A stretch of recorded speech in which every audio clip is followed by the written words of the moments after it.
અમથીબાની જે શ્રદ્ધાજી નિમિત્તે આજનું જે ભજન કહેવડાયું, સિદ્ધ રામદેવજી મહારાજનો પાઠ કહેવડાયો, આવા સંતો ભક્તોને બોલાવી, ગદગદના બોલાવી, આપણને બધાના જે ખરેખર દર્શન પ્રસંગનો લાવો આપ્યો તે બદલ ઈશ્વરજી અને ગોવાજી અને એમના સમગ્ર પરિવારને સવાસપુર નિરાત ભક્ત મંડળથી કોટી કોટી વંદન કરું છું.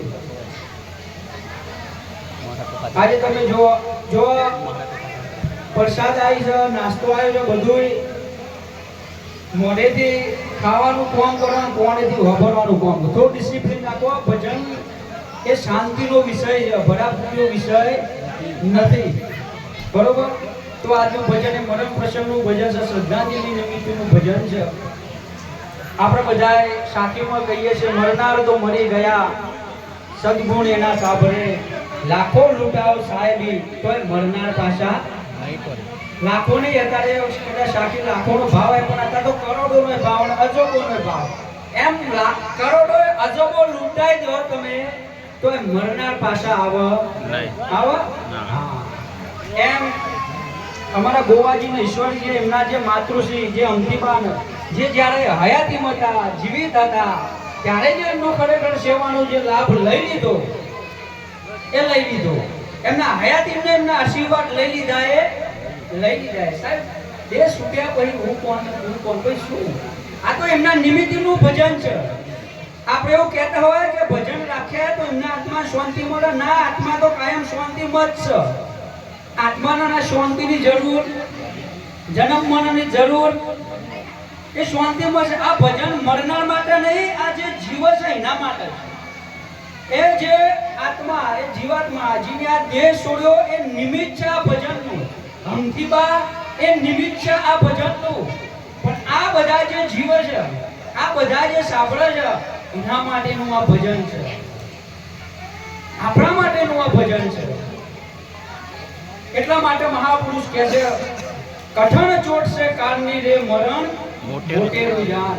કઈક રાજાને કઈક રાજવી છોડી ચાલ્યા ઘર બાર, હેતે હરિનો રસ. મરણ એટલે શું? આપણો મૃત્યુ એટલે હું માનીએ મરી જાય એટલે મરી ગયા, રોયું બારી કીધું પતી ગયું. ના, મરણ તો બહુ મોટેરું મહાપુરુષ કહે છે, મોટેરો પ્રસંગ છે મરણ. જેમ જન્મનો ઉત્સવ કરીએ છે, જન્મનો આનંદ કરીએ છે, એમ મરણ પણ પ્રસંગ છે. જો મરતા આવડે તો મહાપુરુષ કહે છે. મરી જવું એટલે શું? આ કબીર સાહેબ પણ કે મરના સબ કોઈ કરે, મરના ન જાણે કોઈ. એકવાર એસો મરી જાઓ ફિર જન્મ મરણ ના. મરણ એટલે શું? શરીરને છોડવું.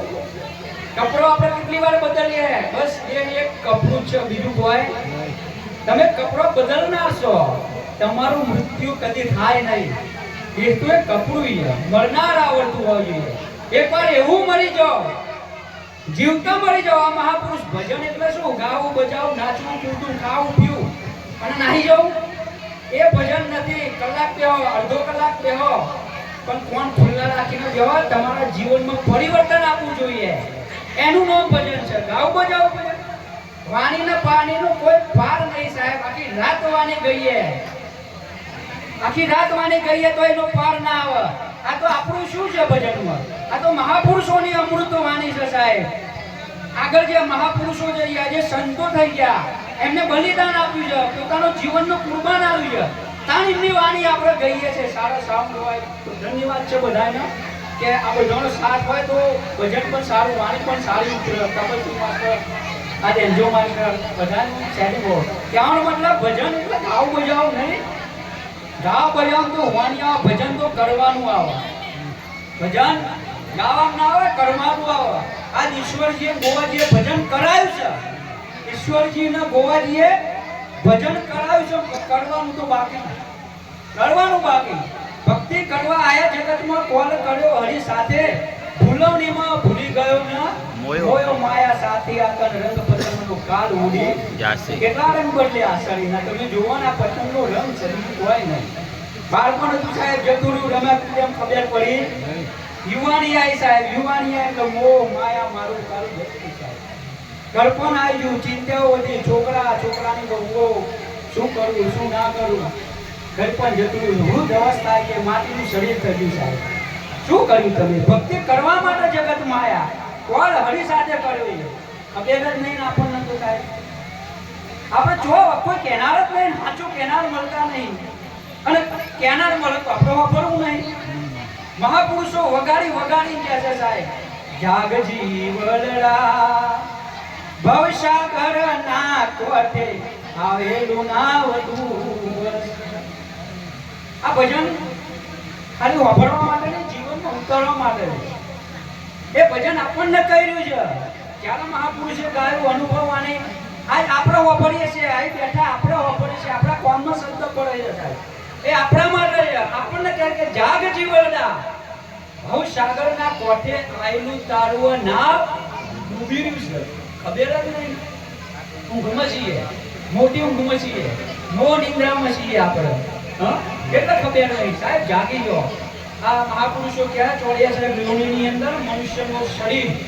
એ દેવોથી પણ દુર્લભ છે સાહેબ એકવાર હાથમાં આવ્યું છે આપણને હીરો ગુમાવ્યો હાથ તીરે આવો અવસર પાછો નહીં મળે રે નહીં મળે રે હીરો મળે છે આપણને સાહેબ એની કિંમત જ નહીં આપણને આપણે શેમાં શેમાં વાપરીએ છીએ સાહેબ તમે તો જુઓ સાહેબ હા શેમાં વાપરીએ છીએ ભજન એવું કરો આપણા જીવનમાં પરિવર્તન આપવું જોઈએ આપણે નહીં કહેતા કે રાત દો કલાક દો 2 કલાક દો પણ ભજન એવું કરો તમારા જાતિવાદીનો ભેદભાવ મટી જાય ઊંચીનું જાતિવાદી ના રહે તમારા અંદર સમજ્યા અંધશ્રદ્ધા ના રહે તમારી અંદર તમારે એક નિર્ભય આવી જવું જોઈએ કોઈ બીક ના રહે તમારી અંદર એવું શ્રદ્ધા હોવી જોઈએ આજ રામદેવપીર મહારાજનું ભજન કરતા જો આપણે તો જુઓ જેમ ઋતુઓ બદલા કપડા બદલાય દેવો અને દેવીઓને બદલી નાખીએ છીએ જેમ કપડો બદલીએ બધું બદલી નાખીએ છીએ એમ અમને થોડી વારમાં દર્શાવવામાં આવશે અમને મહારાજે કીધું કે પછી શ્રાવણ મહિનો ચાલુ થશે એટલે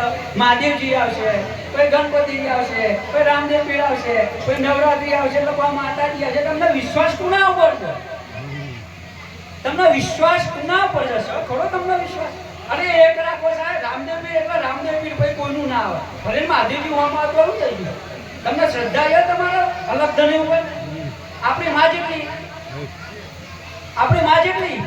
હા બીજી બધી માયો જેવી કહેવાય પણ માં કહેવાય નહીં માં આપણી એક જ જનેતા આપણી એક કુળદેવી એક જ બીજી કોઈ કુળની દેવી નહીં આ જે બેઠી આપણને જે જન્મ આપ્યો આપણો કુળનો જે વંશ વધારો આ જ આપણી કુળદેવી બીજી નહીં પેલું ગોત્રદેવ કહેવાય સમજ્યા પિતા જેટલા બાપ આપણે જેટલા એક જ ના એક જ બાપ સાહેબ એમ આપણો ઈષ્ટદેવ કર્યો હોવો જોઈએ તમને શ્રદ્ધા હોવી જોઈએ સાહેબ કૃષ્ણનો ભજો તો ભાઈ કૃષ્ણનો જ ભજો માધ્યમનું કોઈ કોમ નહીં પણ આપણને આપણા ભક્તિ ઉપર શ્રદ્ધા જ નહીં વિશ્વાસ જ નહીં સાહેબ જેમ ઋતુઓ બદલાય એમ આપણે બદલતા રહીએ ગાડરિયા પ્રવાહી પેલા કરે આપણે કરીએ છીએ ના એનું આમ જીવન નહીં નિર્ણય રાખો સાહેબ અને તમારી આ માતાઓ વિશે કહેવાનું આવો બીજું કોઈ નહીં કરો તો ચાલશે જપ તપ વિલપ વ્રત ઉપવાસ આ બધું નહીં કરો તો ચાલશે સાહેબ પણ અહીં એક માતૃશ્રીનું ભજન છે હું તો એમ કહું જીવતા પોતાના મા બાપના આશીર્વાદ લઈ લેવું જીવતા બીજું કોઈ નહીં સાહેબ અમને મહારાજે વાત કરી જન્મની જોડ સખી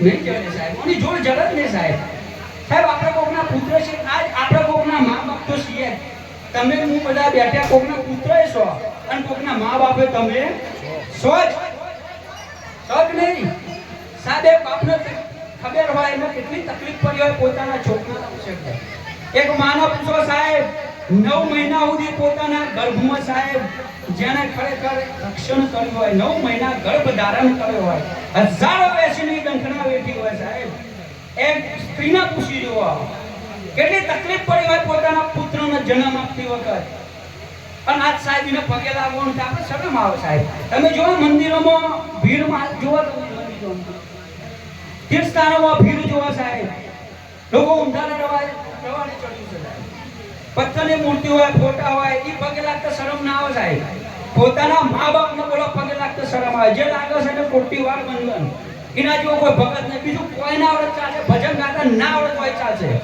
ભજન ગાવું નહીં પોતાના મા બાપને જો દુખી કરે સાહેબ આ દુનિયાની અંદર કોઈ એવો દેવ નહીં કે તમને સાહેબ સુખી કરીએ અરે કોને સાહેબ પોતાના ખભા પર બેહીને આપણને ભગવાનના દર્શન કરવા લઈ ગયો આપણો બાપ આપણને ખબર નહીં કે જેના ખભા પર બેઠો છું એ જ મારો ભગવાન છે ખબર જેની ઓગળી પકડીને આપણને સંસારના દર્શન કરાવ્યો સાહેબ ભગવાન કે આપણે મંદિરે લઈએ આપણા બાપ સાહેબ ખબર નહીં જેની વાગડી પકડી છે જે જ આપણો ભગવાન છે મહાપુરુષો કે છે વાણીઓ કે છે આજ પૂજા છે પૃથ્વી પર બેઠા એ તો ભગવાન છે મા બાપ થી મોટું આ દુનિયામાં કોઈ નહીં ખાલી ગાવાનું નહીં કરી બતાવવાની વાત છે ગાવાનું તો આપણે કહીએ જ છે કરી બતાવો એમ તમે કરો મા બાપ થી મોટું આ દુનિયામાં કોઈ નહીં વેદે વખવાણ્યું છે અને ગણપતિ એને સિદ્ધ કર્યું છે અને સવારે એની સાથ આપી છે